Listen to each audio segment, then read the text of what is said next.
Good afternoon, everyone. I'd like to call this meeting to order. If we could all please stand for the Pledge of Allegiance.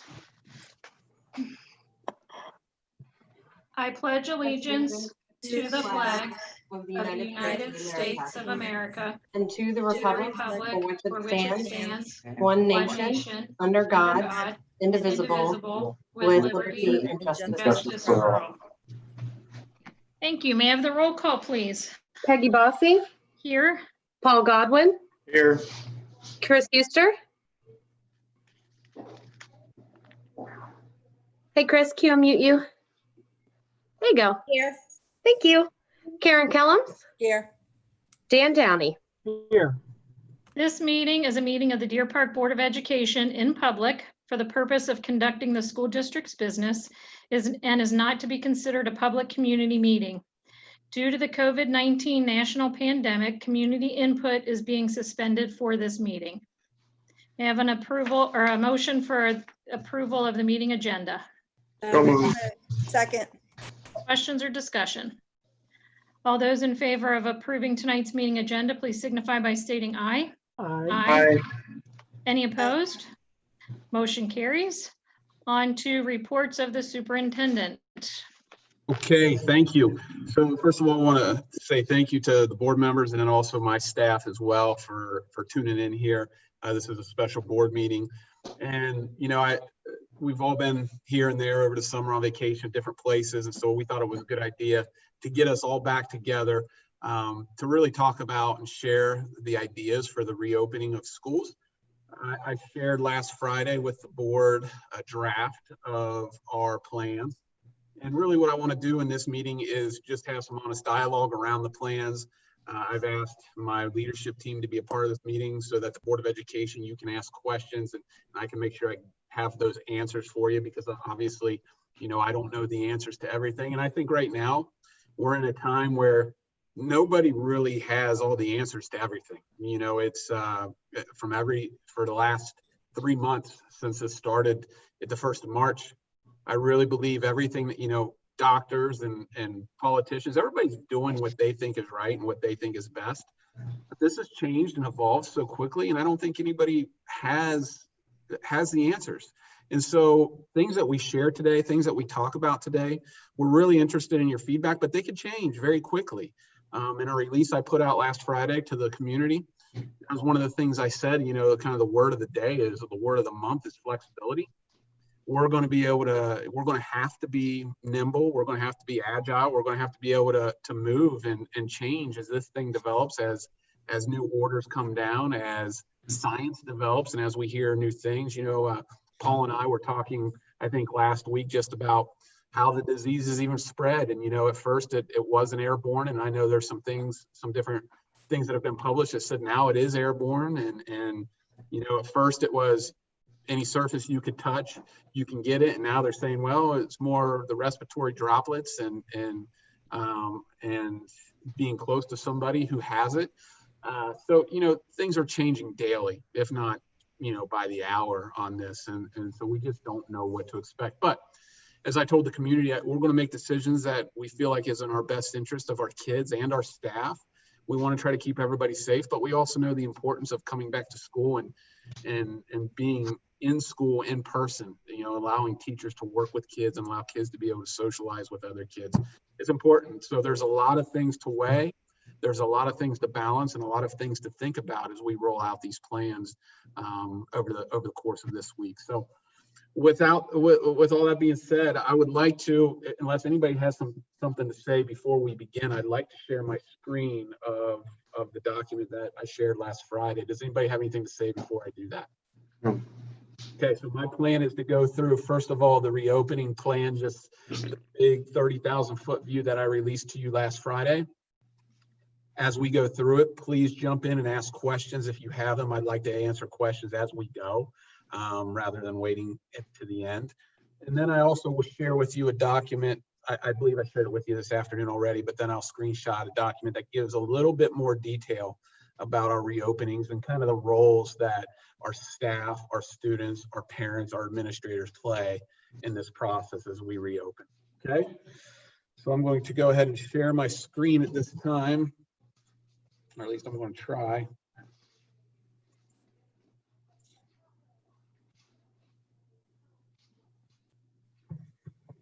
And is everybody able to see the screen at this time?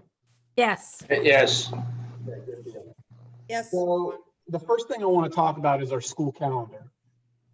We've had some conversations over the last couple of months.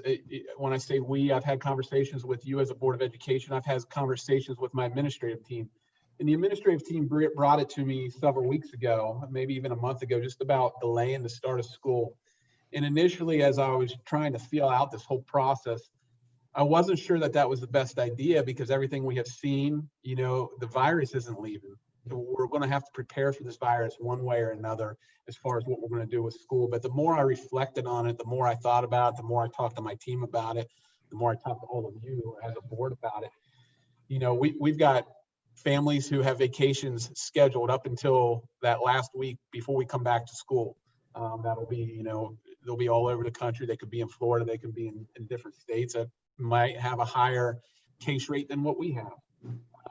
And you never, you know, it can take up to 14 days is what they're saying for this virus to show itself once it's in your system. So the more I've thought about it, I really like the way Greg Hustor, our athletic director, I liked his philosophy on athletics when we talked about that, as far as his method was crawl, walk, run, you know, slowly step it in.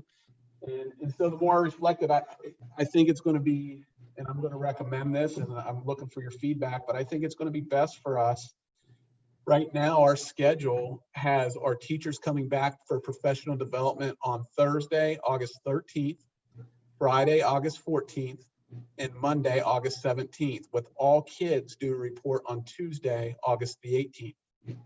I feel like it's going to be important that we take that whole first week of the 17th and make that so there are no student days that week, but that is all teacher preparation week. I feel like we need those days. We're good on hours from a student hour standpoint from the state. We could take our 4 PD days. Well, I should say 3 of the 4, because one of those PD days is on election day, and I don't think we want anybody here in our building on election day. But take 3 of those 4 and supplant them and say that we front load those to the front of the school year and make those days student days to make up for the time. That's an idea, a thought, so I'm putting that out there. But essentially, we would have our teachers would have that whole first week to really practice their protocols and the new ways that we're going to have to go about school this year. Put their policies into place, really do a lot of in-depth planning because, as I said, we're going to have to be nimble. I heard one of the board members speaking today from Cincinnati Public who said, you know, it's not a matter of if, but a matter of when somebody tests positive within our school system for COVID. And I think that, you know, I've been saying that for many, many weeks now. It's not a matter of if, and it's a matter of when. And we may have to pivot to online learning. We may have to pivot to a blended model. You know, we just don't know. But it would give our teachers time to prepare, both, you know, physically, mentally, be able to get their lessons prepared and be able to be ready to pivot on a dime if we have to. So then what I would propose is that we would start students the following week, the week of August the 24th. And I would propose that they start as a split. And what we'd want to do is split our group by last name, alphabet, you know, so that way, you know, kids that are in the same family can be on the same day. But we would have kids, and I'm using this as an example. We haven't done the math on it yet. We haven't broke down the alphabet, but say kids A through L would start and come to school on Monday, August 24th and Monday, August 25th. On Wednesday, August 26th, there would be no kids in school. That would give our teachers time to refine their practices from those first 2 days, take everything that they learned from bringing kids into the building and working with kids that had masks on, working with kids with hallway procedures and lunch procedures. It would give them a chance to kind of refine that process. And then we bring in the second half of the alphabet, letters M through Z.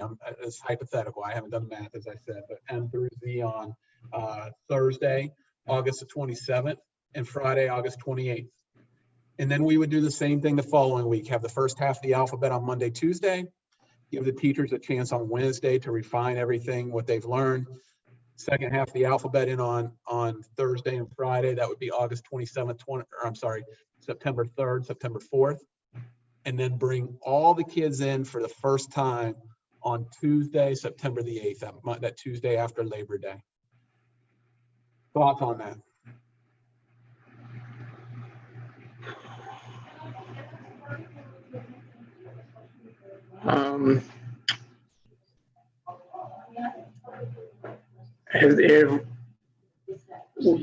Do we know what the teachers are going to be doing that first week? So Paul, my plan, we obviously had plans for professional development on August 13th, 14th, and 17th. But as I talked to my leadership team last week, I said, guys, you know, obviously we have to have building and district goals, and we have a strategic plan that we've been working on for the last 3 years. But that's not, you know, those things we're kind of setting to the wayside right now. I mean, setting to the side, because the priority is to get kids into school safely, to get teachers into school safely. So that whole week, my thought, Paul, would be making sure our classroom is set up as far as from a safety standpoint, putting dividers in place, making sure that supplies and materials are in place so we don't have to double handle those with kids, making sure that our signage is all across the building the way it's supposed to be, signage as far as social distancing, washing hands, those types of things that are recommended by the Ohio Department of Health and the governor's office, making sure that we have our classroom protocols in place and everything is spelled out, just really preparing for bringing kids into a classroom during a national pandemic. That would be the plans for that week. As far as detailed plans right now, I don't have those, but we will. Well, and you're practicing how this is going to be, because we have no idea how long it's going to take kids to get up the stairs, down the stairs. And even as far as doing lesson plans, we don't have really any idea where these kids are coming from when they come back in the fall. So if you make a detailed lesson plan of, you know, second grade, the first week, second grade, of what they should be doing, in reality, they haven't been here for 6 months. Just the flexibility of how the teachers are going to be able to work together and figure that out. Correct. And without jumping ahead too much to the plan, I want to talk about this. You know, I've been working with Devin, our technology person, for the last few weeks on a solution for where, if we have to pivot and we have to go remote learning, we obviously want if we have to go remote learning, we want it to be better than what we left it in the spring. You know, we want to improve on it. One of the things we've talked about is a solution so that teachers could have a camera at the front of the classroom that could videotape themselves, whether it's real time or not, I don't know, but also not panning around the room because we have student privacy we have to be considerate of, but videotaping themselves to be able to have either their lecture or notes that they put on the board, or you know, mathematics, the formulas that they're putting up on the board, so that they can take that and move it straight to Schoology, so that kids that have to either be quarantined or be home, or if we all have to quarantine for a certain amount of time, that they know how to do that, that those things are there, that kids can access them. So being able to set up those Schoology accounts, being able to practice with the technology, being able to, you know, go through all of those things is very important, and take some time, take some training.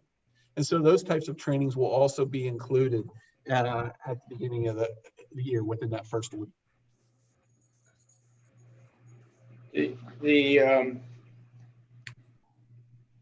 How is that going to work for, and I realize this is down in the weeds some, but you know, typically kindergarten teachers are right there amongst all the kindergarten kids. They're not standing up in the front of the room right now on the board. They're busy circulating and whatever. Yep. How does that fit into this whole process? Or are they going to have to relearn how to instruct their charges on the things they're supposed to do? Yeah, Paul, I think as I started the meeting off, flexibility is key. And we, you know, we're in the middle of a pandemic, so business can't be done as usual. Right. We're going to have to change. We're going to have to change the way we, you know what, some of the school gurus back in March said, you know, this gives us an excuse to change education. They've been trying to change education for a long time. I'm not saying that. but I'm just saying that we have to change the way we've done things in the past. We can't do them the way we've always done them. We're gonna have to utilize our aides. You know, if you're having story time, obviously in kindergarten, they bring the kids to the carpet and they're huddled around the teacher and they read a book. You know, the teacher might have to be in the front of the room and the kids might have to be at their tables or their desks with their masks on while the teacher's reading the book. You know, things are gonna have to change slightly. And part of this is, Chris mentioned it before, we've never been through this before. So we're going to have to figure some of this out as we go. You mentioned having barriers up. Are we going to be able to put plexiglass barriers around the student desks? So here's where we're at with that. We have some plexiglass procured right now, and Dave Conover and his staff are working to make sure that there's barriers in our common spaces. For example, the secretary's office, nurse's office, down in the cafeteria, those types of places. But I've also got Dave Conover working right now on getting quotes for just those types of things. We found a couple solutions today, actually, that would enable us, and there's going to be a price tag on all of this. So, you know, I just want to make sure you guys understand that and know that as well. But, you know, to do things differently, it's going to cost us some money. But we do have leads on through several different companies of putting a barrier at each desk. And when I say, or each table, because at the elementary grades K through 6, we have tables. We don't have desks and chairs and rows like the old school. But, you know, as Dave and I talked today, if you have a table with 6 kids, 3 on each side, you would need, on one side of the table, you would need a barrier, right? In the middle, because the 2 kids on the end then would have protection from the barrier that's in the middle that comes down the side. On the other side of the table, you would need the barriers on the ends. So now instead of having to buy 6 individual barriers, you could buy 3 and it's all serving the same purpose, because you have 2 barriers on the ends on one side of the table. I don't know if you're able to visualize this or not, but then the kid in the middle has a barrier on his right side, on his left side, and he has a barrier in front of him, because the kids on the other side of the table, the kid in the middle has a barrier. Does that make sense to you guys? Can you visualize that? Yeah, it sounds good, Jay. It sounds very cumbersome though, really does. It's cumbersome, but it's also the difference between about, you know, again, I talk about being costly. It could be the difference between $40,000 and $25,000 or $20,000 in dividers from that standpoint. Is there any money in the CARES Act for that type of spending, or is that? Yeah, we've talked a little. We've spent a lot of money already that can be encumbered by the CARES Act, but the CARES Act is for those type of things. Mm-hmm. The CARES Act is to buy things that are COVID-19 related, which this would absolutely fit into that. You know, but we've done other things that also fit into that already. So, you know, we're trying not to spend the CARES Act like it's extra money, because it's really not. I mean, we've been cut $300,000 by the state of Ohio, and we're getting 265 or somewhere in that neighborhood from the CARES Act. And then, so with the savings of kids not being in the building the last month and a half, we're pretty much a wash. But again, if money needs to be used for those things, that's what we're going to have to do. Good. Okay, back to your question to the board about the calendar update. Clearly, a lot of thought has gone into that planning, and I think it sounds great. Any other thought on the calendar specifically?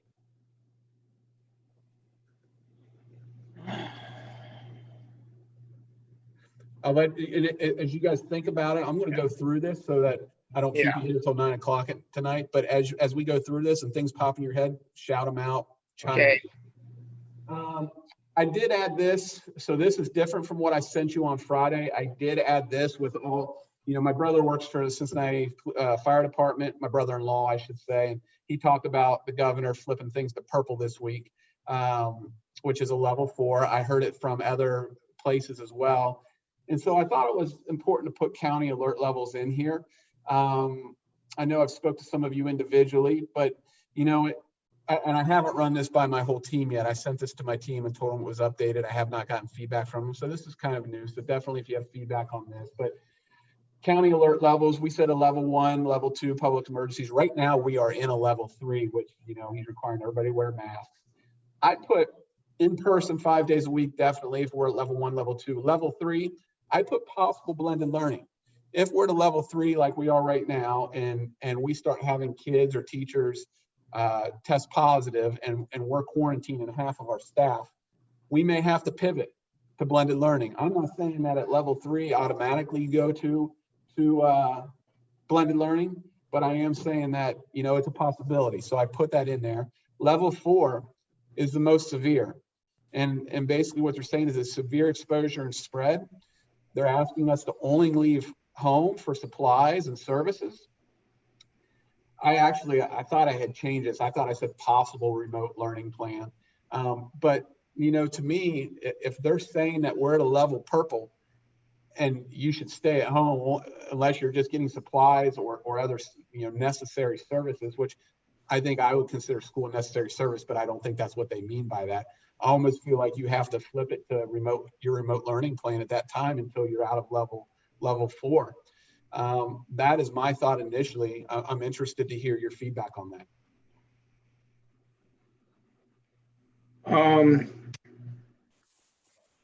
Well, for one thing, I've seen some documentation that says that actually indicates that teachers are considered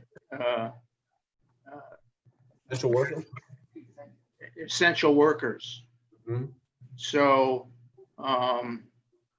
you know, obviously it'd be one of those things where we would be doing remote learning as opposed to anything else. That's, you know, that the big problem is with that I see is going to be, how do our teachers do remote learning with their classes when nobody's going out? You know, do we do the similar thing that we did or we're talking about doing a camera in the classroom for each teacher's house? You know, how do we do that? Yeah. I think that we're out of level 3 and we're probably going to go to a level 4. But I did see where there was some county that was a level 3 this past 2 weeks, and they were able to move down to a level 2. So I'm very optimistic in this, but I feel that if we go to a level 4, we still have the opportunity of the next 3 weeks to move down to that level 3 and out of that crisis situation.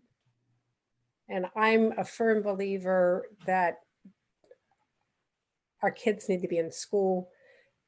I think they learn from the teacher there.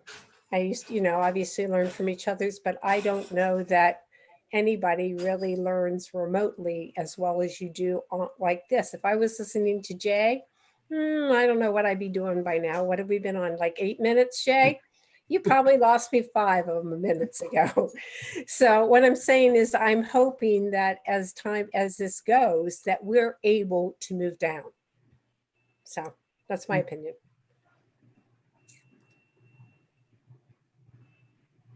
Anybody else? Okay. I'm going to move on then to the other educational options. I do want to let you guys know too, before I move any further, that, you know, I let the community know last week. I sent them an email letting them know that they should expect to hear some plans, draft plans, if not final plans by, I say final. I think it's always going to be in draft form because I said they can change very quickly. But I let them know by next Friday. I also told our staff that I emailed them separately, and hopefully we'll be able to have something to them by Thursday. But I know Shane and Mindy, Michelle, Josh are engaging their parent groups and also their BLTs and staff groups this week. So we'll get some feedback from them as well. This could change a little bit based on that feedback also this week. So just keep that in mind as well. But educational options then for the 2020 school year, we talked about really 2 plans. You know, we started planning with 3 plans, which is full 5 days a week in person. We also talked about a blended approach. And then we also talked about individual online learning, strictly online. And we took that blended approach. We know we might have to pivot, but there's so many variables there. And our goal was to come back in person. So we set it at two plans. You're either online or you're here in school. If we have to go blended and pivot, we'll do that. But right now, we're talking 2 plans. Plan A is students are in school daily with safety precautions. I want to bring this up. This is the survey. We had nearly 557 responses from the parent survey. I did have several parents email me this week and said, hey, with the new rise in cases, my survey results might change. I might answer differently. Can I retake the survey? And I didn't really give anybody the opportunity to retake the survey. I think with nearly 600 responses, that's pretty good for Deer Park schools. We only have 1,200 kids here in the district, and to have 600 responses is actually pretty good. But as you can see, 60.5% said that they would feel comfortable. Now, this is going back about 3-4 weeks ago, but said they feel comfortable sending their kids in the fall 5 days per week on a typical schedule if schools are permitted to open. 13% said they would be comfortable sending their kids back if we're permitted to open following appropriate safety protocols. So really 73.7%, almost 3/4 of our districts said, yeah, they want their kids back in full time. 16.1% said they would prefer a blended model. And then 10.1% said that they would prefer to have their kids attend school remotely this school year. So I just wanted to bring that up as we go through it so you could kind of see. Can I ask a question, Yeah. Jay? If those 10% parents don't want to send their kids, do we then allow them to go remote, or how does that work? Yeah, so, and Chris, that's a great question, and I'll get into Plan B, but as you can see here on our plans, we have Plan A, which is students are in school daily with safety precautions. Plan B is that students are at home daily with individual online learning. So right now, we currently work with Apex in grades 7 to 12. Right. And I'm kind of jumping ahead to the end, I think, but that's okay. We're going to work backwards. We're going to send out a survey to our families, and we're going to ask them to choose whether they're coming here full day, 5 days a week, or they're going to go online. So we have an idea of what they're going to do. And if you're in grades K through 5, we're going to put you on an online program called Edgenuity. Okay. If you're in grades 6 through 12, you're going to be using Apex. Now, they cover the same Ohio standards. It's not going to be taught by a Deer Park teacher. This is a curriculum that is really driven online by the computer. We will have a Deer Park staff member who is kind of helping to oversee and check in on kids, but the computer is pretty much doing the teaching. And when I show my detail plans, when you have a home model like that, you really rely on mom, dad, aunt, uncle, grandma, grandpa, whoever's at home with the kid to help kind of be their learning coach, help them process through this, stay organized, because they aren't going to be here every day. And if you as a family choose to put your kid online, we're going to ask you to commit to that for a semester, okay? Because it's going to be way too hard to start online, go for 5 weeks, and then try to jump back into a traditional classroom with our teachers, because they're going to be at a different spot. And it's not, I don't think it's fair to the kid, and I don't think it's fair to the teacher. However, on the flip side, the door could swing the other way. If a kid starts in school 5 days a week, and say we go from level 4 to level 3, or a family all of a sudden is impacted by COVID-19 in a way they never thought they would be, and they say, we want our kids out of school. We want them to go online. We would be happy to take a kid and put them online. We understand that might happen, and that might be a need, and we're okay with that. But the door's only going to swing one way. Okay, if you start in person, you want to go online, great. If you start online and want to go in person, you're going to have to wait till the end of the semester when there's a natural break. Okay, I'm going to dive in here to the Plan A, which is 5 days a week in person. So we have some things in place that, we're going to need to adhere by. And again, these may change over this week as we get more feedback from parents and teachers. But we're looking at all students having their temperature checked upon entering the building. We went back and forth about having almost like the detectors that you see at the airports, the walk-through detectors that can measure body temperature. They're very expensive. I've talked to a couple superintendents. One superintendent I talked to just on Friday. I picked his brain about it, and everybody's all over the board. Some schools are buying those. Some schools, Marymount, I talked to their superintendent. They're doing one thing, but basically it's an iPad on a stand, and you go up and look into it. It can take the piece can take your temperature. Then you go on.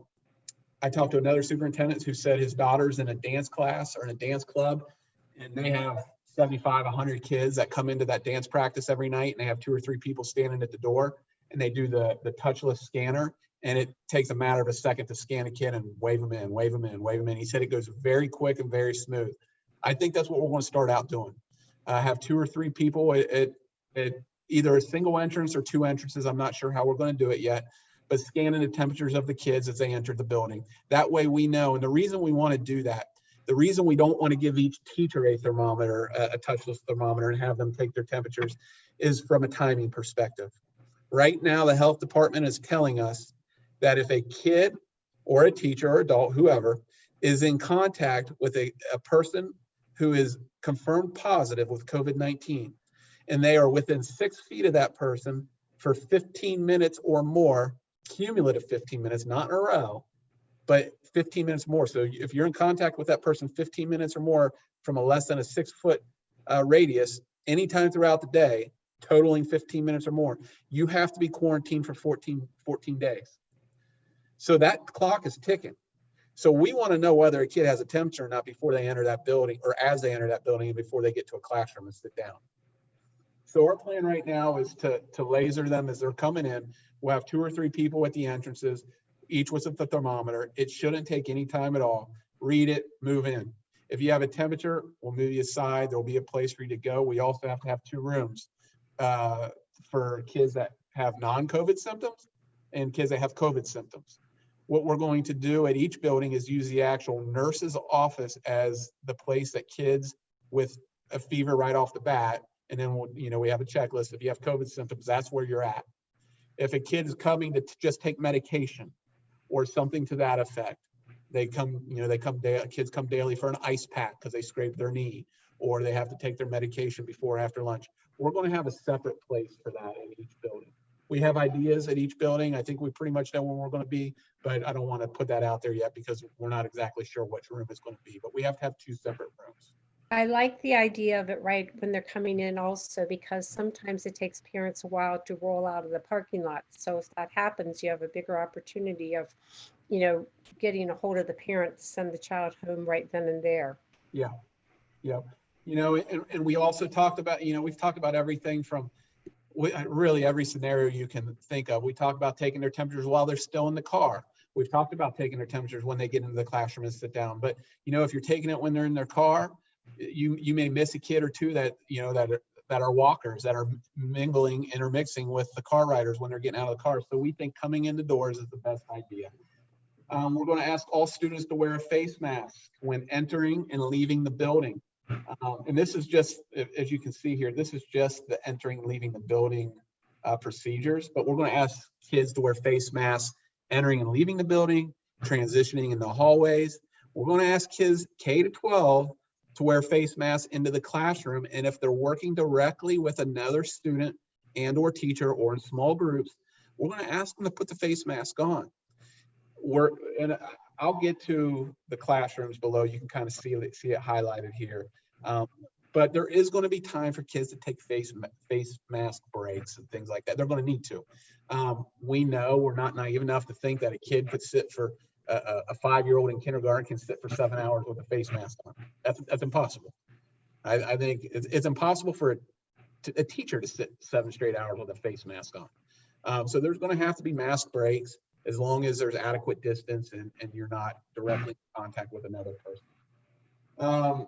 So entering and leaving the buildings, we also ask that you maintain a maximum distance from others when possible. We're also this could change, but right now we're asking kids to report directly to the classroom when entering the building. So that may mean that we might not be able to open the doors till a little bit later. We've typically opened the doors pretty early at the high school, but we just can't have large groups of people congregating in the cafeterias and in the gymnasiums and things like that, like we've had before. So again, it's going to look a little different this year. But we also have to give teachers time by contract to get into their classrooms and get ready and be ready for kids when they enter. So there might be a little change as far as when kids are able you know, and that's going to, obviously, as we get into the cold winter months, parents are going to have to be very knowledgeable about that and understanding about that, because we don't want, I know parents have to work, but, you know, we often have kids being dropped off at 6:30 in the morning. And that's, you know, we can't leave them outside the building at that time. And teachers aren't there to supervise in their classrooms at the time. So they're going to have to be mindful of that as we go through this. Not just the school, but everybody, parents, community members, everybody's going to have to be flexible. Jay, what happens with the champions? Champions is going to be able to operate as long as they're able to operate under the pandemic license. So they may have to take less kids, Paul. Okay. You know, I think right now they have to have 1 adult for every 9 kids, the way it is, and they have to have adequate space. If they're able to work and they're able to have the pandemic license, I think it's going to benefit us and them. It's going to benefit our families and them, but they've got to be able to do it safely, and they've got to be able to get enough people. They were going to, if you recall, I had mentioned to you all in the spring, just a few months ago, they wanted to continue with their pandemic license. They just couldn't get enough families to partake to make it feasible for them. So they've also got to have that comes into play for them as well. It's got to make sense from a cost perspective for them. About breakfast. Breakfast is something else that we're talking about, and lunches as well, because again, you can't have kids congregating down there. We want to be able to offer our kids breakfast. It may be a situation where you order breakfast beforehand. It's delivered to the classroom early, so that when the kid gets in, they can eat their breakfast. We've talked about grab and go lunches. We've talked about, you know, because it's going to be really hard to have a hot lunch and get all those kids in there. And, you know, you think about it, Amity Elementary, how far the cafeteria is from a 4th grade classroom. You'd have kids marching down the hall with hot food, and that'd be a mess. So we're working closely with Mary Lynn on that and the principals on what that's going to look like for both breakfast and lunch. We want to be able to serve it, and I think we can. It's just going to look differently, just like everything else. So once you get into the classrooms, again, we can't say that we're going to have 6 feet. If we said we had to have 6 feet between each kid, we couldn't come back 5 days a week. The governor hasn't said that. The Ohio Department of Health hasn't said that in their mandates to us, that we have to have 6 feet. What they're saying is distance as much as possible, as much as you can. We're going to shoot for 3 feet. I know some of the CDC guys has come to say it's 3 to 6 feet of distance is what they're recommending, or 2 meters. We're going to distance as much as we can in the classroom. Wearing the mask is required when entering, leaving, and walking around the classroom. Wearing a mask is going to be required when working directly with a staff member and or when working in small groups with peers. Wearing a mask is highly recommended. Once again, I don't think that's saved. I put highly recommended, and these are words exactly from the Restart Reopen plan from the state. Highly recommended when seated at individual desks with proper distancing protocols in place. That's the time. We're not saying required, because we don't want this to become a discipline, I've got you issue all day long. You know, if a kid is proper distance and they need a mask break and need to take their mask off while they're working on their work individually, we're going to allow them to do that. But, you know, we don't want to be sending kids to the office all day long because they won't put their masks on. I mean, you know, that could get a little absurd.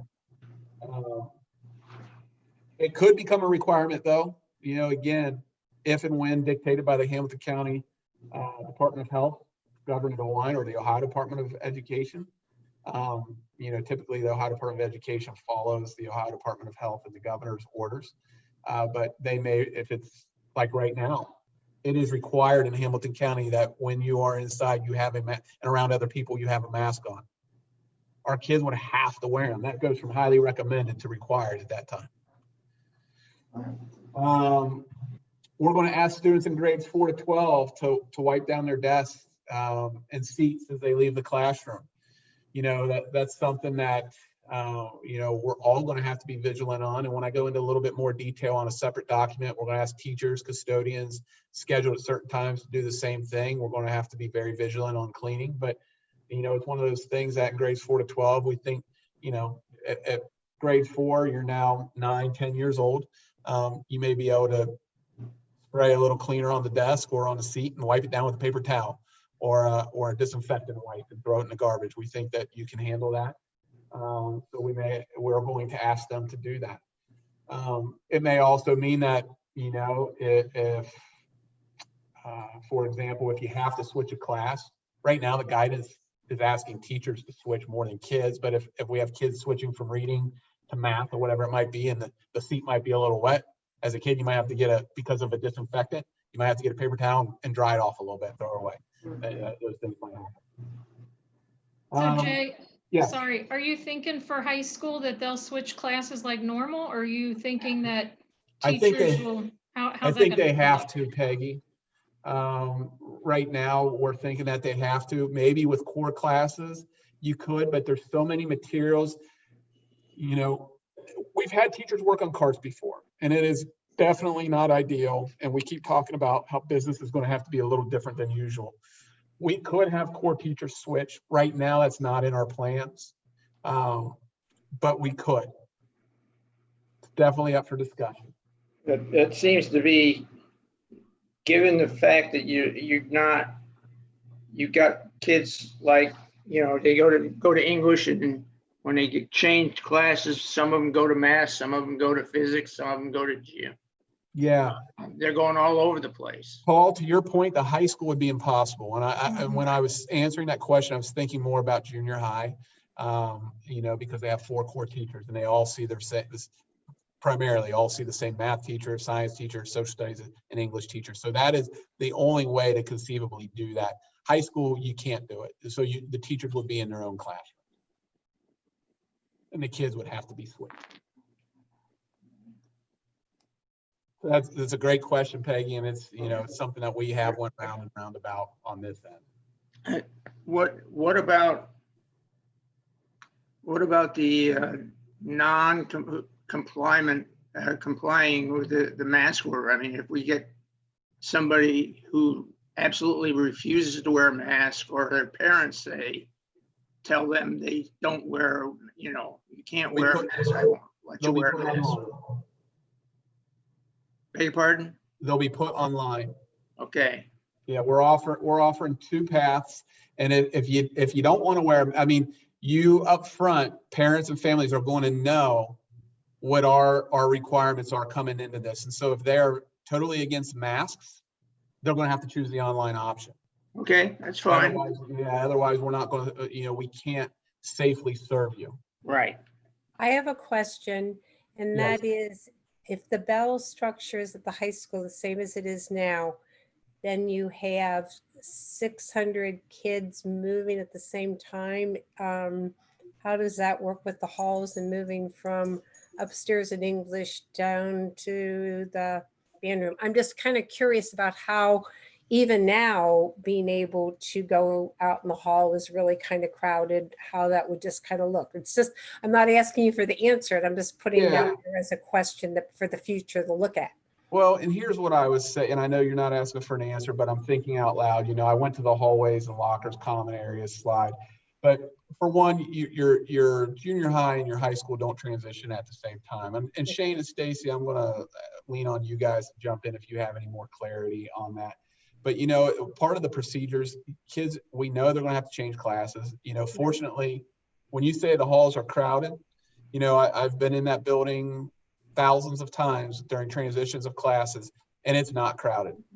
I was in Oak Hills for 10 years. Those hallways are crowded. Okay. And you know, the Lakotas and the Mesas, they're jammed. And our hallways, you got quite a bit of space. You know, we have an awful big building for 600 kids. And so I think you can safely transition and keep your distance from people. Good. Okay. Stacy, Shane, do you have anything to add in on that? I would add that, you know, yeah, especially in the morning, the high school and the junior highs, they're on a little bit different time schedule. Mindy and I thought through different ways. How could we say, okay, this part of the alphabet goes to the lockers on this time, and, you know, just to try to reduce the number of kids in the hallway, or even the kids trying to stop at their lockers. And in some hallways, it might make sense. You know, 10th grade has a ton of extra lockers, juniors do too, but 9th grade doesn't, you know, and everyone's kind of on top of each other. so we could have our new EMIS person figuring out, you know, the perfect logistics of setting up lockers. But we also kind of thought through, you know, at the end of the day, if they have their masks on, and if they're touching only their lockers and they're not hanging out, we're going to have, you know, we're going to have all four of us, I say four administrators, me, Mindy, Jason Sparks, and our SSO, you know, we're going to have to be in the hallways too, saying, let's go guys, let's get to class. But they're not going to have that. I don't know, Jay, did you mention the clock ticking? So in the hallways, they're not necessarily going to be in that clock ticking kind of mode where it's 10 to 15 minutes of them exposing directly with someone else sharing the same air particles. So we just kind of going on that side and knowing that it's not perfect or ideal. With our BLT later this week, Minnie and I were talking today saying, you know, if they can come up with a plan to reduce, you know, number of people in the hall, we're all for it. But we sat down and we just couldn't find any other better solution. Thanks, Shane. To that end, as I scroll down this plan, you know, restrooms, again, if you're going to the restroom, you got to have your mask on when you're in the hallway. We're going to have posted guidelines, signage that, you know, to help remind kids which direction to go, which side to travel on, keep your social distance.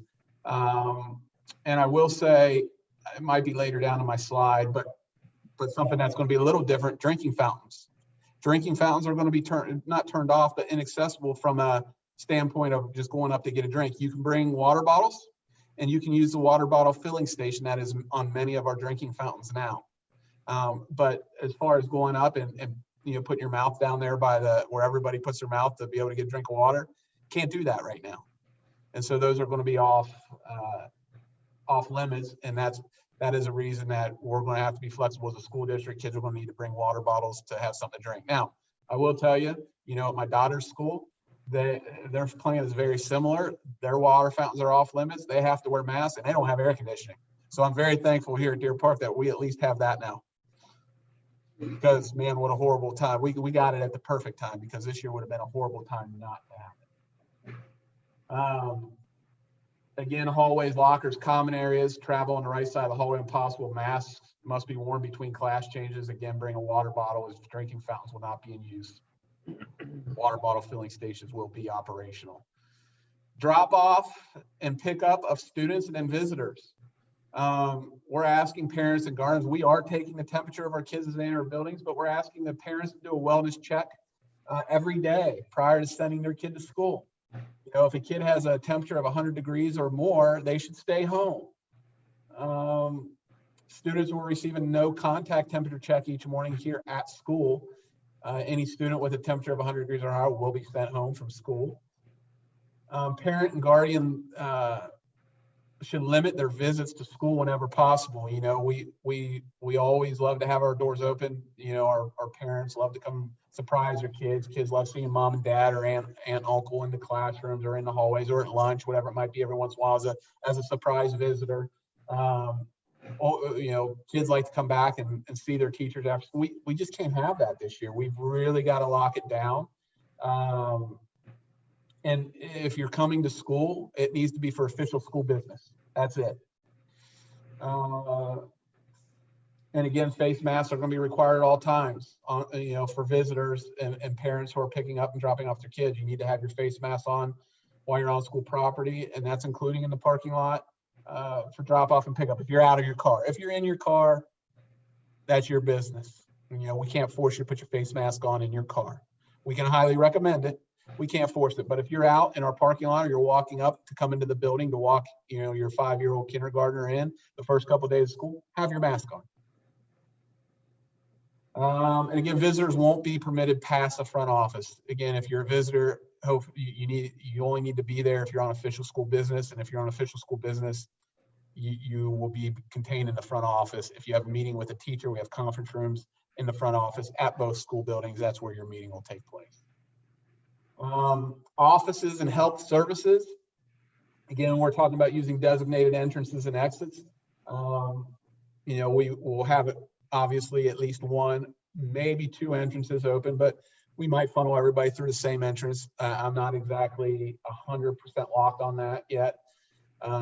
Maintain maximum physical distance from others. Again, face mask is required if the student is determined to have a fever of 100 degrees or higher or has symptoms. So if they're in there and you know, they're in there for sick reasons, they have to have their mask on.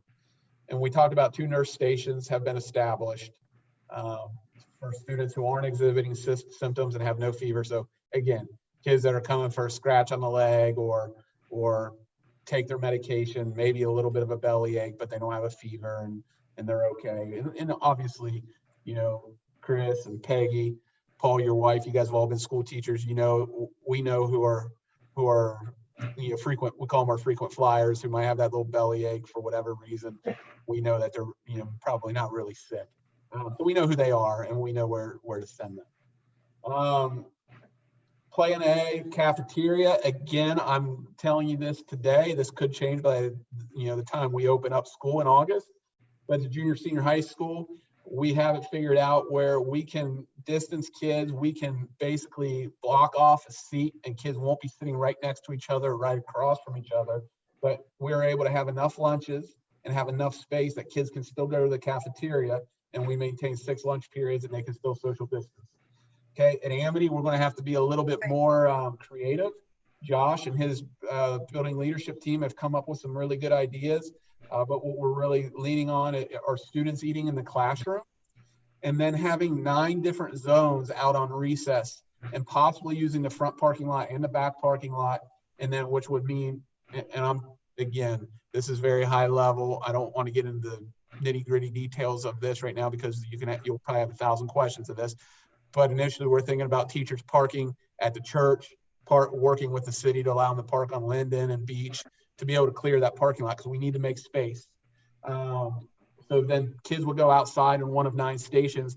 While they're outside, we have all of our administrators, we have our school security officer, and we have our aides to be able to monitor that recess. That recess is when then our teachers will get their 30 minutes of uninterrupted lunch. Okay, but contract, we have to do that. So that's one of the outside of the box ideas that they presented to me.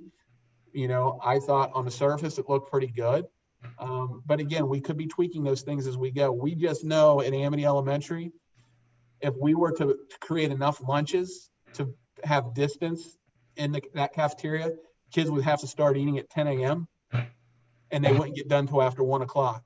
And we just think that's too early and too late for elementary kids to come into the cafeteria to eat, and then also too late in the day for them if they hadn't, especially kids maybe that hadn't had breakfast, to not eat till 1:15 is a little too much to ask, I think.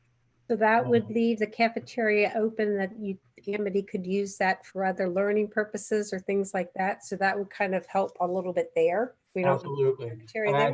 I actually had a meeting with Ms. McNally and Mr. Suddendorf this morning, and we were talking about that. You know, I kind of divulged some of the plans to them this morning as we went through conversation, because obviously chorus and band is a big topic.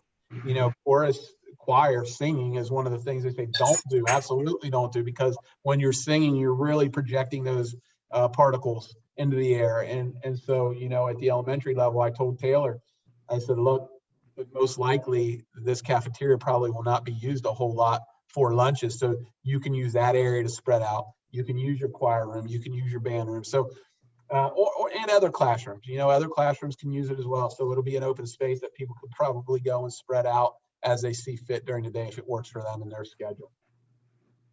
So we talked about some other considerations. Again, kids will get temperature checked as they come into school every day. We're going to ask teachers to self-check. I talked about this a little bit earlier. If a school learns that a student who is attending school tests positive for COVID-19 or a staff member, they're going to be required to quarantine for 14 days.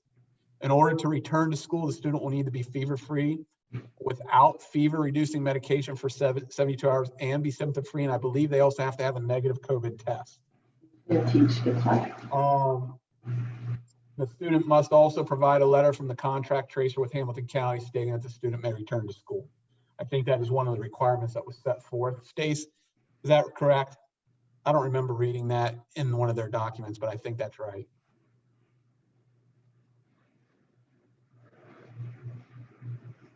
I don't know if she hears me or not. She may have logged off of here. Jay, before we go any further, you may have said something about this and I may have gone over the top of my head, but are the kids supposed to be wearing masks when they're out for recess? Yes. I didn't mention that, Paul, but yes, they are. Okay, not that I have any problem with that. I just wanted to make sure that that was the case. Yeah. Now, again, just like in the classroom, if they're outside on recess and I assume the teachers and aides and everybody that are out there with them will be wearing masks. the aides and the administrators will be wearing masks out there as well. But, kids, if they're outside and they're hot and they can go off, and as long as they have ample distance, they can take a mask break, take your mask off, Right. cool down. But you can't be, and again, we're going to have 9 zones. So it's going to recess, just like everything else, is going to look a little different this year. Kids Right. aren't going to be willy-nilly everywhere they want to be and piling on the swings or on the, on the teeter-totter that we have out there. They're going to be in 9 stations, and they're going to be with the same group of kids, because we don't want the kids cross-contaminating to the Right. as much as we can. So when I say there's going to be 9 stations, there's going to be a station for each group of kid, and the kids aren't going to be intermixing stations. Are we going to have build a warehouse for all the extra masks that we need? Yeah. Fortunately, they don't take up a whole lot of room. I think we had ordered, 1,500 or 2,000, something like that, and just came in one box. So I think we'll be okay there. We'll be able to get thousands of masks and not take up a whole bunch of room. But, to that end, when we talk about equipment, I'll jump to that now since you brought it up, Paul. We've ordered face shields for every teacher as well. We're going to have spare masks. We're asking parents to provide their kids with masks, but we know kids are going to show up without masks. We're going to have masks if they don't. We may end up providing face shields as well for things like choir and other classes where it may be prudent to have those. We're looking at the desk dividers, especially at the elementary, because they have the tables and they don't have individual desks like we do at the high school, but we're looking at the plexiglass desk dividers. We're looking at the touchless thermometers.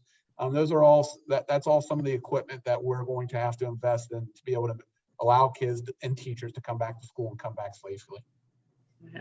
Yeah.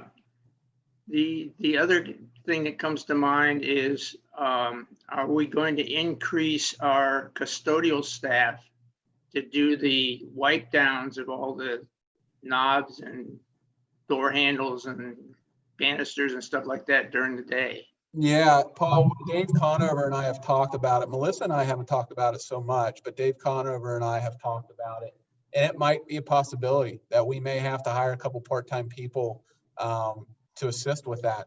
But we're going to try and figure out a plan. We're going to have systems and structures in place for what rooms are being cleaned by what custodians at what time, as far as what door handles, what railings. So those things, some of our responsibilities, and Dave and I talked about this, some things that, as teachers, we expected every single day, whether it's dusting or trash is something different. We want our trash to be disposed of every day, but little things that, maybe we've taken for granted in the past, that if it doesn't get done, it may not get done because we have to shift some of the responsibilities for what our guys that are and gals that are in the classroom as custodians that are in our buildings, what they're doing every day. So things may not get done in the same order, in the same way they have in the past, because we have to shift that responsibility.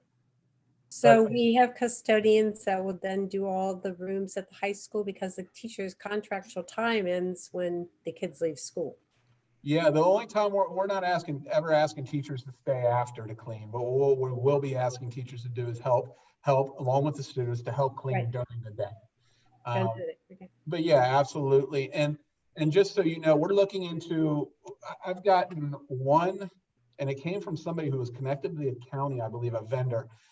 But there is a vendor that is now selling a product, and it apparently is, I think he said it was FDA approved or almost FDA approved. But it is a product that you spray onto a surface, and it kills germs for 30 days on contact. And this product actually stays on the surface. So we're looking into innovative things like that to help to help us. It's a little bit of expensive, as you can imagine, but I know Dave Conover, I sent that to him the other day. It came through his system, and I actually talked to the guy through email. But that's something we're digging into a little bit deeper as well, because that would very much help us if we're able to find a product that it actually does what it says it's going to do, and is approved for that type of use. So the last consideration on our other considerations plan is, and I've talked about this before, but if a student tests positive for COVID-19, all students or even adults that were within 6 feet of that person for 15 minutes or more cumulative, anytime throughout the day, and it totaled 15 minutes or more, they have to quarantine for 14 days. They can come back to school after 14 days. Even if they don't get sick, they can come back after 14 days. Or if they develop a fever, it has to be 72 hours after their fever is gone and their symptoms are gone. And I think it's now that they also have to have a negative COVID test before they come back. What are you gonna do? Oh, go ahead, Chris. No, I just wanted to say that again, because will you mind repeating that again? Yeah, so. Because I like, if a teacher's there and you spend 15 minutes with them, does the teacher? No, if you're within 6 feet. Okay. So you have to be within 6 feet. Initially, a couple months ago, the health director, not the health director, but actually it was the interim health director. He had said in a meeting of superintendents that, if a kid had COVID in a class, I hate to say this because it was a couple months ago, but I'm pretty sure this is exactly what he said. The whole class would have to quarantine for 14 days. That's not the case. That's not what we're being told now, and that's not what we have in writing. Essentially, if you're in that classroom and you have been within 6 feet of that kid, mask or no mask, it doesn't matter if you're wearing a mask or not, even if you have a mask on the entire time. If you're within 6 feet of that individual for a total of 15 or more minutes, you must quarantine for 14 days. So the whole class doesn't quarantine, but anybody within 6 feet of that kid for 15 minutes or more. Right, but they have to have a COVID test to come back. Is that what you're saying? I think, Karen, I'm saying I think we don't have it in our writing. I believe I saw some guidance that said they have to have a negative COVID test come back. I'm saying I think because I don't want to, I'm not saying it's 100% validity right now. What if the parent decides, hey, I'm not going to spend the copay money, or I don't have the copay money to get my kid test, if you got to go to maybe possibly 2 or 3 tests a year or something, that's a lot. Yeah, that could get expensive. Yeah, I don't have an answer for that. That's a great question. And it may not be, I'm going on our guidance here that says It doesn't say a negative COVID test, but I keep adding that because I feel like I heard that within the last couple of days. Okay. Well, I've got a visual here. I'm sorry, but I've got a visual of the first grade classroom, and they've got those little screens up. I'm still sitting here, and the kid next to me is still sitting there, and he is definitely not going to be 6 feet apart from me. Correct. So does that mean that we both have to stay home if one of us gets COVID? That's correct. If you're within 6 feet for 15 minutes or more, you have to stay home. You have to. I'm muting you. And then we would pivot to remote learning. And so there would be assignments sent home, whether it's the teacher's able to upload the video of them teaching onto Schoology, whatever it might be, but they're going to have to try to stay up with their work, and we're going to give them their work, but that is going to have to happen. That is required. What happens if we've got school is in session and what have you, and one of the teachers comes down with COVID? Same rules apply, Paul. Anybody that was within 6 feet of that teacher for 15 minutes or greater will have to quarantine, and we will have to find a sub for that classroom. Right. Okay. Now, I'm not. How many subs have we got sitting in the back room waiting for a call? That is a great concern of all educators across the country. There's been articles in the USA Today talking about the fact that we already had a sub shortage. This is just going to deplete the sub shortage, deplete sub resources even more. Fortunately, here at Deer Park, Stacy was able to work with Hamilton County last year to put us in a dedicated sub program. We have several subs that only work here in Deer Park. And I think that's actually an advantage. Some schools don't have that. we have probably 3 or 4 that are dedicated to us specifically all the time. Plus we have another dedicated, actually Deer Park contract to sub at the high school. We've kind of went away from that and now contract through the county. But I know we have 2 really at Amity Elementary that are dedicated Deer Park subs that work through the COG at the county. Another one that can float between the high school and the junior high, and another one that is junior, senior high specific. So that is very much a concern. That is something that we're going to have to keep an eye on all year, and that we're going to have to constantly keep on our end from an HR end, recruiting and trying to get people to sign up to be a sub in this district. I'm seeing sub solicitations go out left and right from Butler County ESC and Hamilton County ESC all the time now. Do we need to think about changing our sub pay? We've done that, Paul, and we're very competitive at this time. And actually, the dedicated subs get a little bit more. And the research has shown and continues to show that that's not why subs take their jobs at the districts that they do. But we did increase ours last year, and we are very competitive at this time.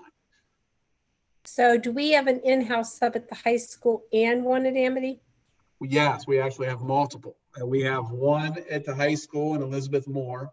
Right. And then we have Amy Solner, Amy Hess, and Lauren Troxel, who are working through the county, but are dedicated to Deer Park every day.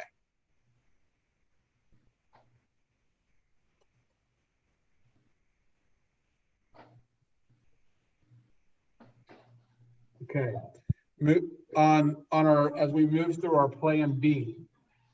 Now, I guess to that too, Chris, we also know that a lot of times our dedicated subs, when we have teachers out for maternity leave, things like that, they are put in because, you know, they're our most trusted subs who do a really good job. They're put into those long-term sub positions, which then it essentially takes away a building sub for us. So, you know, but what we've done in the past, what I've done in the past is I've worked with the county to say, look, our long-term is bound up in a classroom for 6 weeks or 5 weeks, 4 weeks, whatever it is. I need this person here in Deer Park schools every single day. So we're going to pay them every day, and there's going to be somewhere for them to go. We just don't know what it is. And so then we lock them up through the COG. So the online learning, I mentioned this before, and I'll just quickly go through this. Students can choose to stay home. If parents are uncomfortable or don't feel like sending their kids to school 5 days a week with the safety protocols in place, if they don't feel that it is safe for their kids, we have these 2 programs. We're using Accelerate Education. I think I said Edgenuity. I lied. It's Accelerate. Accelerate Education grades K to 5 and Apex in grades 6 through 12. Again, it is online instruction by the computer. We will have a staff member that checks in on our kids. We will have time for them to engage through a Google Hangout, weekly so that they can check in. But it is really up to the kid and up to that adult in the house to be able to, our learning coach is what we're calling them, to help those kids progress through that online curriculum. So a general overview for our online learning. Again, it's going to be online on an academic platform. It will not be delivered by Deer Park teachers. It's teacher as computer. Some things that we say is that students are going to need to set a schedule to stay paced to complete all required work for classes.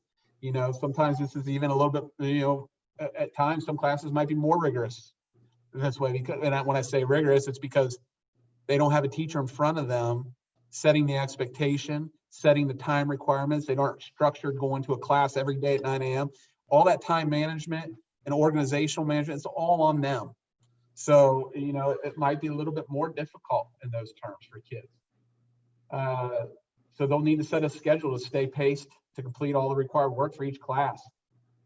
Due to the standards being covered and the continuity of grade transfer to a student who decides they would like to return to traditional instruction may only do so at the semester.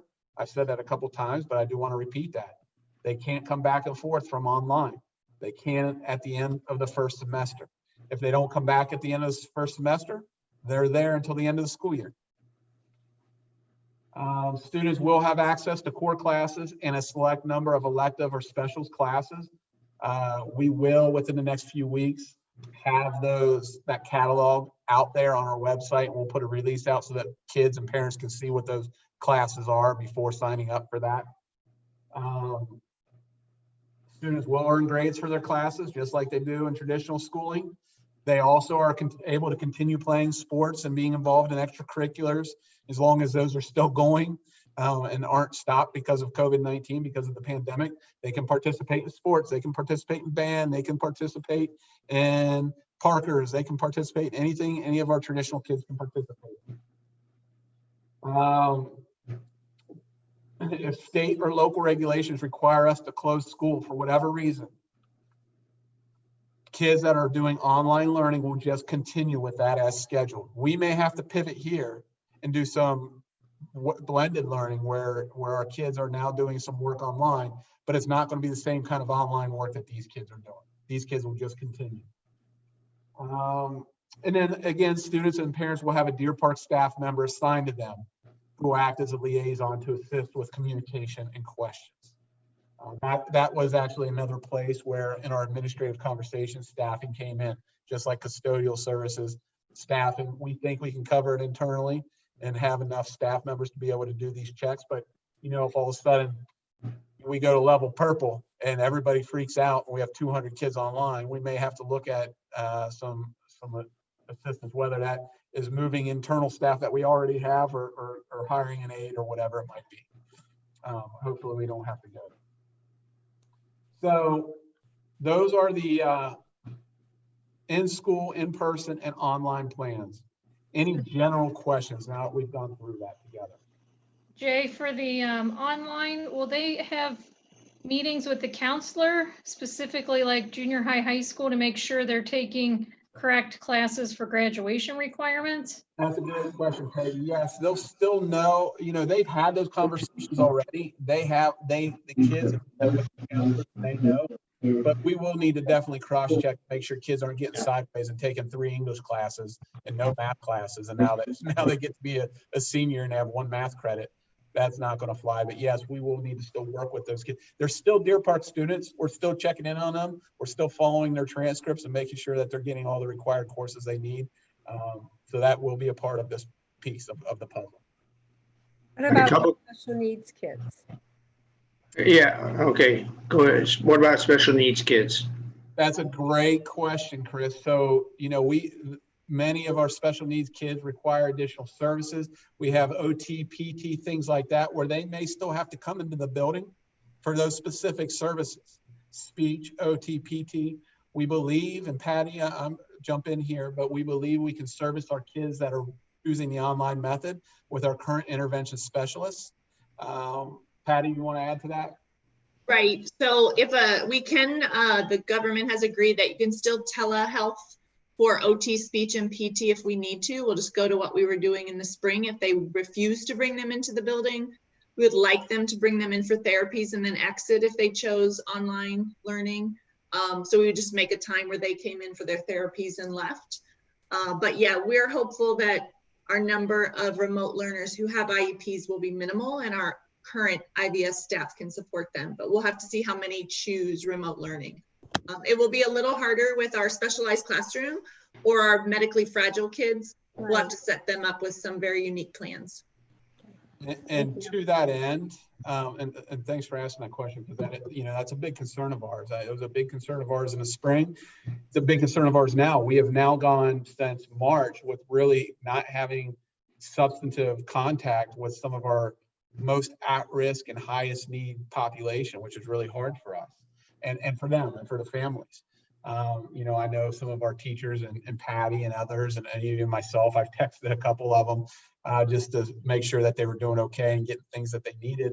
But that is one of the hardest pieces of this remote learning and this online learning, kids with special needs. And that goes with kids with mental health needs as well. Speaking of that, are we doing anything for the social, emotional things for the kids that have basically been out of school for 6 months? Yeah, Paul, or the new kindergarten kids for that matter. Yes, absolutely. We're still going, the children's home, for example, is going to follow our lead in what we're doing. We still are going to, there's many kids that need additional work from a mental health perspective. Are we going to be able to remedy the past 3 months? I don't know. But there's going to be a lot of work to do. And our children's home is probably going to be to capacity. I know from our online surveys, there are quite a few kids out there that said they're getting by with support of Deer Park Now. But there's also some that answered on the survey that they need more help. And so that question is a valid question. I don't know, Patty or Shane or Michelle, do you guys want to speak to that any more? So we'll continue to address those individual referrals with the children's home. They're back face to face. We also have Brendan back, who's like kind of our social worker for the children's home. So he actually works directly with families. So he was furloughed for a little bit, but he's back now. And he's already prepping with some families right now. We know who those families are that needed some additional help. So I think we'll just have to see, what our therapists can get who are here and then refer out as needed. Paul, one of the things thanks, Patty. And one of the things I think you were getting at too, and maybe not, but it's not so much mental health, but it's kids that really have a hard time with structure, who have had no structure for the last by the time we enter school in August, for 5 months. And so, part of those first 2 weeks, practicing routines and practicing safe protocols. That's going to be part of that work, because it's going to take some time to get them adjusted to being back in school. Michelle, I know you were going to say something. Yeah, Jay, I was also going to add that we also have the second step curriculum in our classrooms that the teachers are definitely going to be focusing on. I think more now than ever. And then, of course, Amy McKnight, our counselor, is also going to be closely plugged into those classrooms. So we'll get a pretty good handle on which students need additional supports through her referral system as well. Are we still running the shuttle? Great question. And these are just kind of popping. Yeah, no, and it's a great question. It's something that I haven't addressed yet. I didn't address it in this plan, but to be That's honest, fine. To be safe, I'm highly doubtful that the shuttle is going to be able to run this year. And I hate to say that, because that impacts a lot of families. A lot of families really, really appreciate that shuttle and depend on that shuttle. But in order for us to do this safely, our shuttle was packed. Okay, as everybody knows, we don't have transportation for kids here, but we do run a shuttle. We have transportation for our students with special needs that require transportation, and for our kids that go to the Oaks. Those buses max have 8 kids on them. So we can spread out on those buses. Our bus drivers can take temperatures, because here's the other thing, students with special needs and students that go to Great Oaks, we're going to have to take their temperatures before they get on the bus, because, again, if you're sitting on a bus, you may be within 6 feet of somebody, or you get to that school and now that clock is ticked. And if you come down with it, anybody on that bus is around you has to quarantine. We'd rather get them before they get on the bus and sit there for a 20-minute ride over to the Oaks than sit there for 20 minutes and all of a sudden find out they have COVID.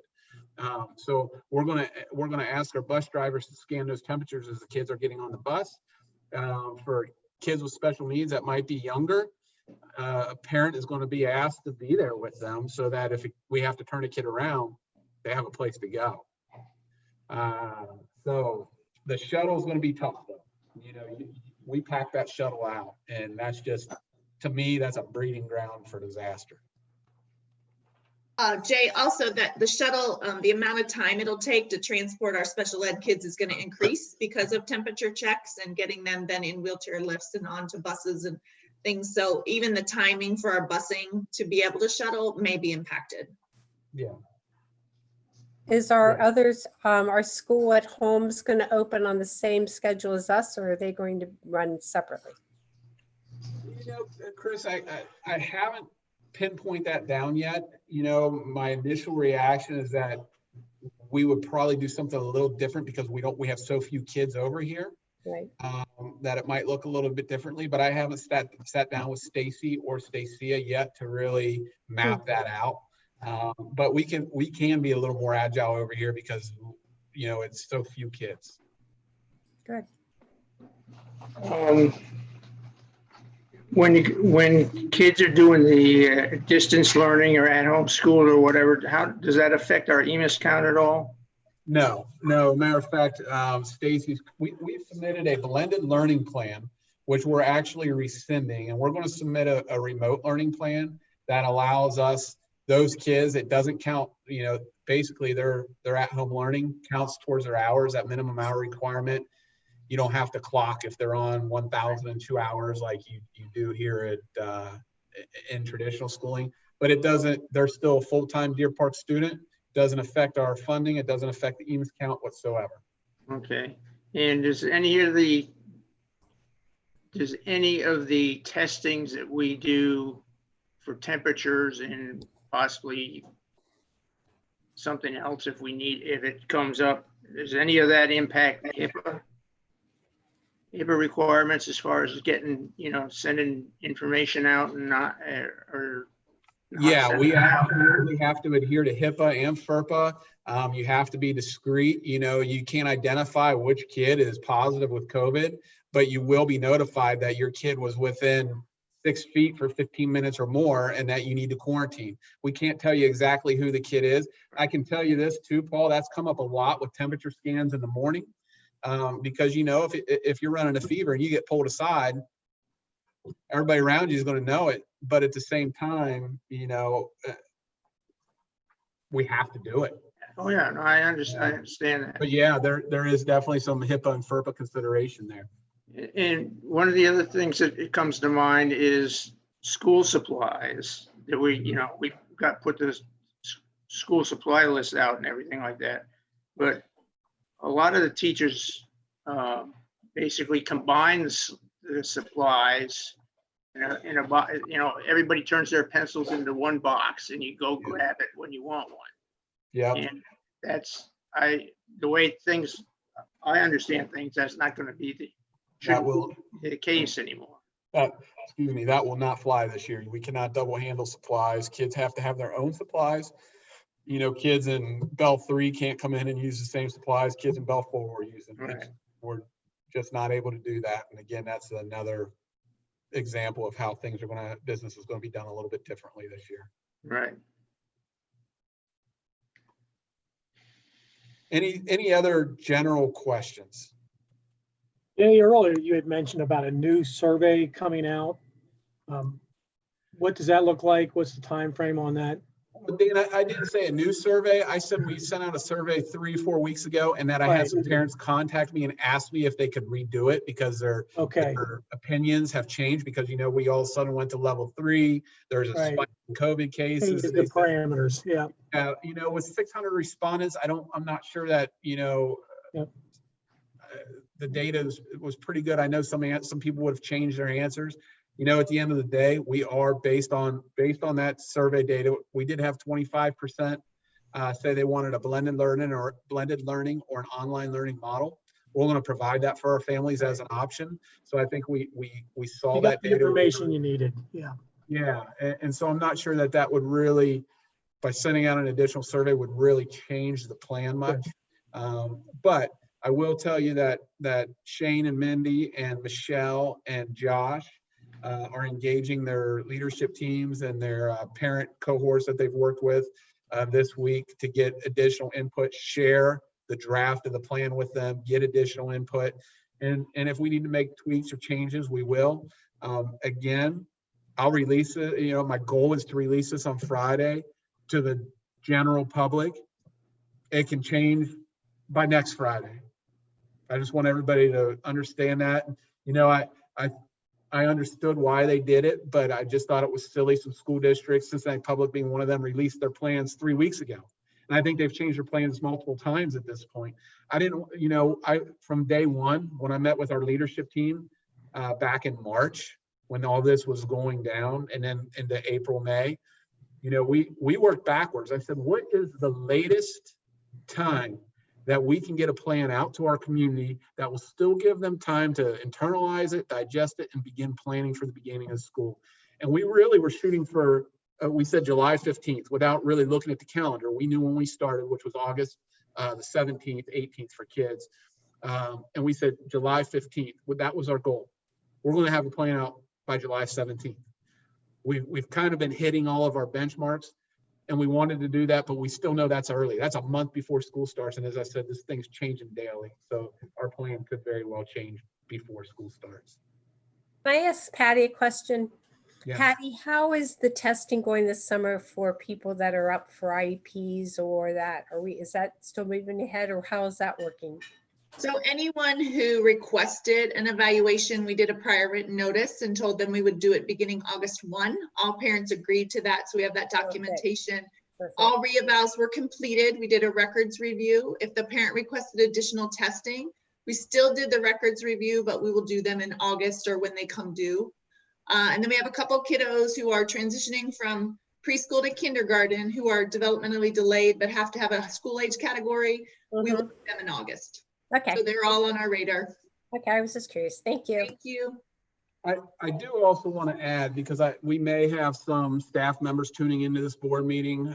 We may not, I don't know, but naturally I've gotten some emails from staff over the last week and a half, and those are starting to ramp up a little bit now that we're at mid-July and we can see the light at the end of the tunnel for the beginning of school.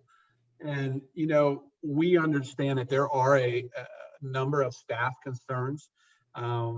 We obviously are going to give those concerns great attention and give our staff members great consideration as we're going through here, because this is hard. It's one thing for kids to come back, but right in the data in the past has shown kids aren't as vulnerable as adults. I know that's changed somewhat over the last week to 2 weeks, and they're saying maybe kids 10 and older are a little more susceptible. But those greatest impact are adults right now. And so we have a lot of teachers that are fearful of coming back. I know, and I understand that. And we're going to do everything we can to make sure that our teachers are safe. There's an act, there's legislation that is out there. It's called the Freedom. Oh, Stacy, help me out with the acronym. It's FFRCA or CRA. Yeah. Families First. Families First. Thank you. Coronavirus Recovery Act. Coronavirus Act or COVID Rights Act or something like that. So there is legislation out there that is also protecting staff, employees. I won't get into the nitty-gritty nuts and bolts of that, but it has to do with staff that either are positive or are taking care of a family member or are highly susceptible, have a compromised immune system. There are pieces in play for those staff members that fit that bill that allow them to stay home, to be safe, to still be able to pay their mortgages and be able to pay their bills and things like that. So the FFCRA is in place. We'll talk more about that, but I actually met with Melissa, didn't meet with her. I talked with her through email today, and Stacy, and Melissa's office is going to work on creating kind of an employee manual handbook to lay out all those pieces of the FFCRA so that our staff knows and understands what are their rights, what options do they have, because again, we know we have a few teachers and a few staff members that are immunocompromised and that are scared to come back right now. So, I just wanted to make sure I mentioned that. I didn't want we've talked a lot about what our students are doing for coming back. Any staff members that might be tuning into this board meeting, I want them to know that obviously they are, at front and center with our students as far as what we're thinking about and how we're going to do this safely. May I ask Jake a question? Yeah. Hey, Jake, so are you publishing a calendar or are you not? Because a lot of the events on the calendar we probably won't be having. So I don't see that we necessarily need one. I was just looking how we always fill that in, and we've got all these events on there, and lo and behold, obviously we won't be able to have those events. So as of now, we do have a draft of a calendar we're working on. We have not hit print on anything yet. Even just schedule changes in school days looks like it's a little up in the air. So I'll work with Jay on that to kind of figure out what our best option is. And maybe the answer is not to publish a calendar this year or just leave it blank, or we'll talk through some options. But we do have one working so that in in the case that we decide we want to print one, we're not way behind the 8 ball on that. So Jake had a really tough time finding pictures for the March, April, May events for 2020. we had to get a little creative with some photos, some nondescript what season it was type of pictures. So do you guys want me to go? I sent you a document this afternoon that was really kind of detailed as far as staff, student, parent expectations. It really falls right in line with what I just went through with you. It just is, how do we accomplish those things? Do you guys want to go through that as a group, or would you rather take a look at it and then maybe next Tuesday when we have our board meeting, speak to it a little bit more at that point? I'd like some time to look at it and go through it. You know, it seems to me make more sense to try and do that rather than rush through things now, because invariably what's going to happen is, you know, 10 minutes after we close down, it's going to, darn, I should have asked him. And, yeah, sounds good. That's kind of what I was thinking. I have a request to one. An unknown person wants to know if the current plan can be shared with the building leadership team before they meet. Yes. Absolutely. Yeah, she would like to be able to look at it so she can discuss it intelligently. Yeah, and just so you know, that was the plan. I didn't want to share anything out until I shared it with all of you. I understand, that's fine. Yeah. And this, I know, Shane, when is your building leadership team meeting?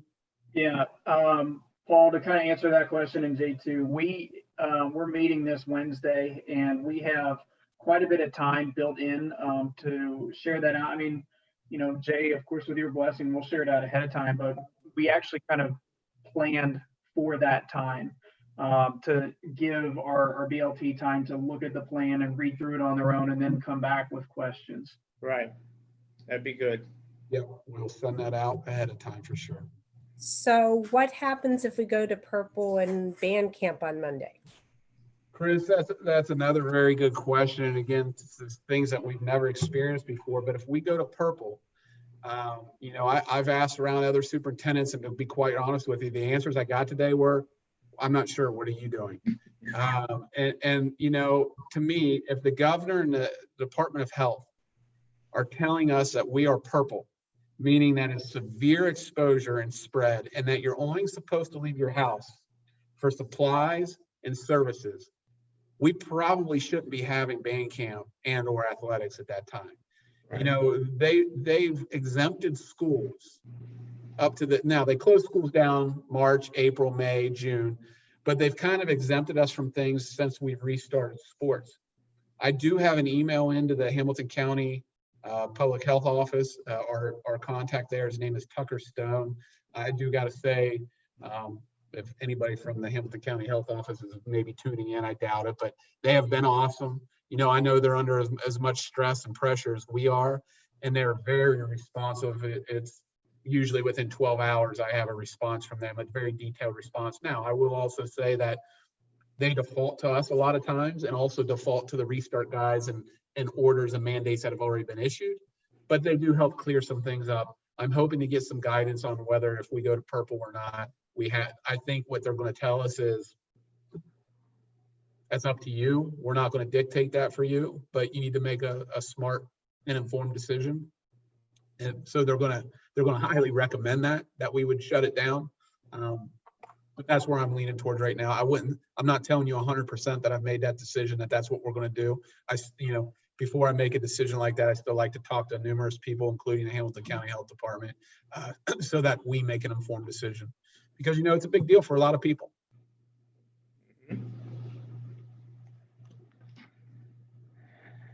Anything else from the Board of Ed?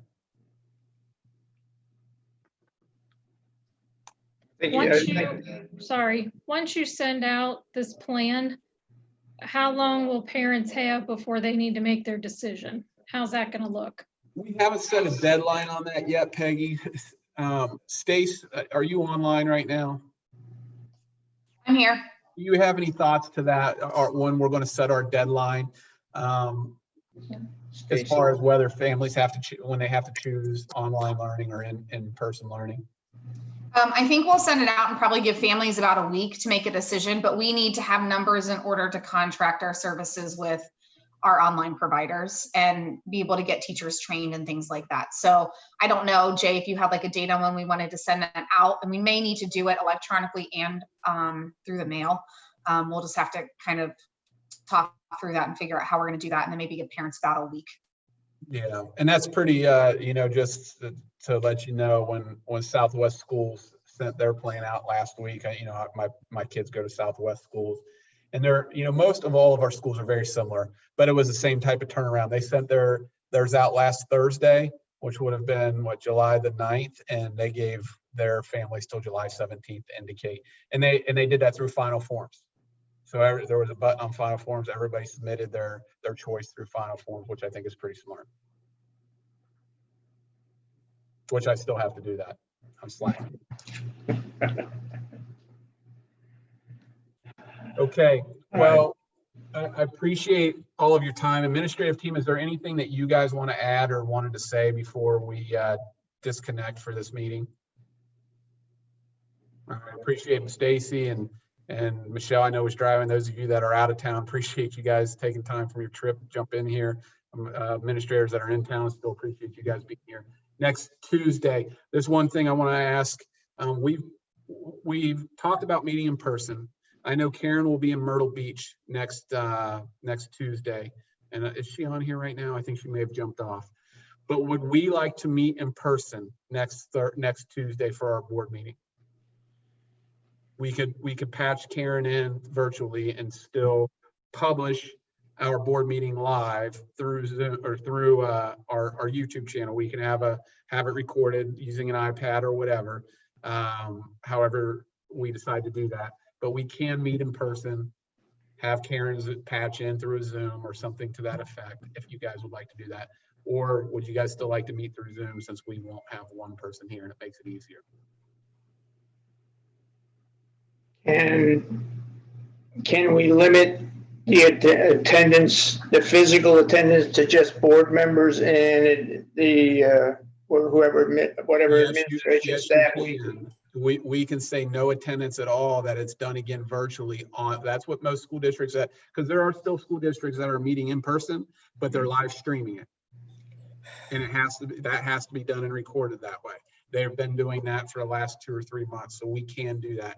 No attendance. We as a group of 7 can meet in person, but it has to be live streamed. Okay, we can definitely handle the tech on that end to get it live streamed, no problem. Okay. Is that Karen is still on. I'm texting with her. Her computer died, so she's on her phone now. Got Just so you're aware that she's still around. All right, well, we won't say anything about her right now. That's right. I would say if we can meet in person, that we do it.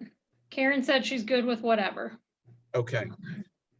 And then my next question is, we've been typically meeting at 6 p.m. Was it 6 or 6:30 for regular Board of Education meetings? 6:30. Before COVID. Do you want to go back to that time, or do you want to continue the 4 o'clock time slot? I'm good with 4 o'clock if it works for everybody else. I know we've got a financial meeting scheduled. Maybe we can schedule that a bit earlier. I think 6:30 is what we should stay with. Okay. I think if we're doing any of our meetings beforehand, that just, I know for Karen and I is tough. Okay, so what we'll do is we'll do 6:30 in person. We'll page Karen in. We'll put her on through Zoom or Google Hangout, whatever we decide from a tech standpoint. There will be no public attendance, but we will live stream as normal. That way we're adhering to all the sunshine laws, and we'll go from there. Administrative staff, if you're able to attend, that would be great.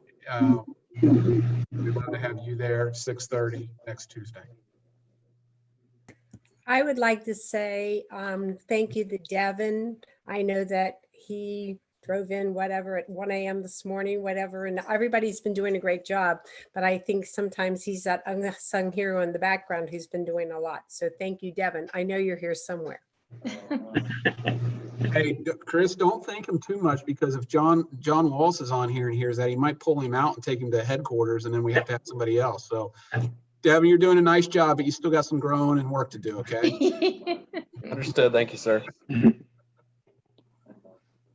All right, so is I our just board, wanted to jump in is real your- quick, Peggy, too. okay, And thanks Stacy and the other leadership team for kind of taking the reins while I was on vacation over the last week and a half. I was out west and uncontactable most of the time. When I was in Yellowstone, there was no service. And of course, the governor, who was supposed to release the reopening for school plans for 3 weeks prior to me leaving, didn't announce it until I was gone. So appreciate them and Stacy taking the lead in drafting this document that you see today. So.